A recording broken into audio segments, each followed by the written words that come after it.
que 69% dos conflitos que acontecem dentro do casamento, entre o casal, eles são perpétuos, né? Eles não se consegue resolver, né, 69% dos conflitos que existem dentro do casamento. Por que a gente não consegue? Porque são exatamente ligados à nossa própria personalidade, aos valores que a gente tem, às características que a gente tem, aquilo que a gente acredita, aquilo que a gente aspira, a nossa maneira de ser e a nossa maneira de viver. Por mais que eu ame, por mais que eu viva em harmonia com o meu parceiro, eu tenho a minha maneira de viver, eu tenho a minha maneira de encarar a vida, eu tenho os meus sonhos e eu tenho as minhas aspirações que também são diferentes da dele, né? Ele também tem as suas, mas eu tenho as minhas. E por isso, muitas vezes, esses conflitos, eles são perpétuos, porque cada pessoa, ninguém muda ninguém. A gente conversa, se entende, mas eu não sou obrigada a mudar, né, a minha perspectiva de vida, porque o outro tem uma outra perspectiva de vida. O correto é a gente alinhar, né, os nossos objetivos, a gente alinhar as nossas aspirações para que a gente viva em harmonia, para que a gente deixe bem claro para o outro aquilo, a importância que aquela aspiração tem para mim, a importância que aquela característica tem para ele, e respeite,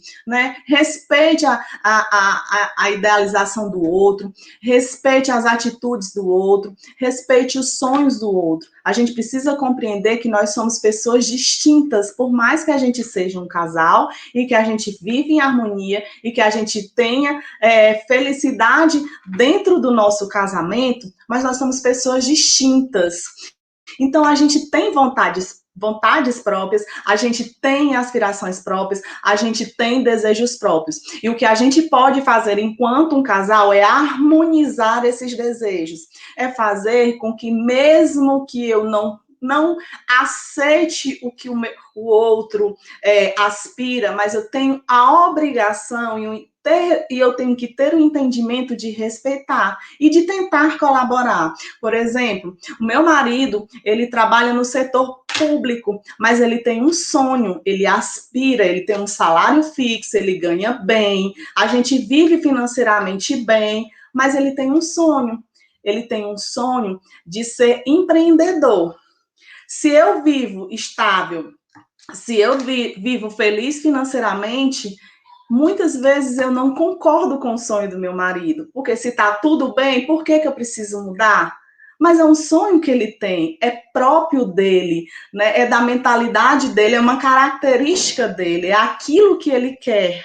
Mesmo que eu não concorde com esse sonho dele, mas eu, como esposa, eu preciso respeitar. E eu preciso fazer com que eu possa ajudar e não atrapalhar e não desmotivar, né? Eu preciso me colocar no lugar dele e entender, né? E procurar entender por que ele sonha com aquilo, o que é que eu posso fazer para ajudar, o que é que eu posso fazer para que o sonho dele seja o meu também e a gente consiga dividir, a gente consiga administrar esse pequeno desentendimento, essa pequena incompatibilidade de ideias. Então, é isso que o sistema de conflitos do casal, é isso que deve acontecer dentro do sistema de conflitos do casal, né? A gente precisa tentar se pôr sempre no lugar do outro, a gente precisa julgar menos, a gente precisa aceitar mais e tentar compreender, porque muita gente, eu repito muito isso aqui para vocês, muitas das ações, muitos dos acontecimentos que acontecem dentro do nosso relacionamento, a gente tem um sistema de significado muito ativo.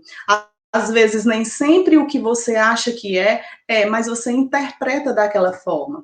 Então, se eu não concordo com esse sonho do meu marido, se eu acho que esse sonho não vai ser bom para nós, para o nosso relacionamento, eu preciso, pelo menos, me colocar no lugar dele e entender o porquê.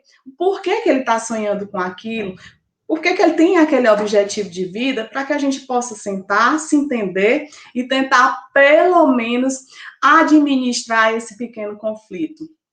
né? E quando eu digo para vocês que existem dois tipos de casais, os casais felizes e os casais infelizes, eu te digo também que esse tipo de conflito, 69% dos conflitos que não são resolvíveis também existem na vida dos casais felizes. A diferença é que os casais felizes, eles têm pensamentos positivos um sobre o outro. A diferença é que os casais felizes, eles procuram administrar esses conflitos da melhor forma possível e eles procuram conviver sempre de maneira positiva. Mas não que não exista. Todo casal briga, todo casal diverge e todo casal discute, e isso é uma realidade.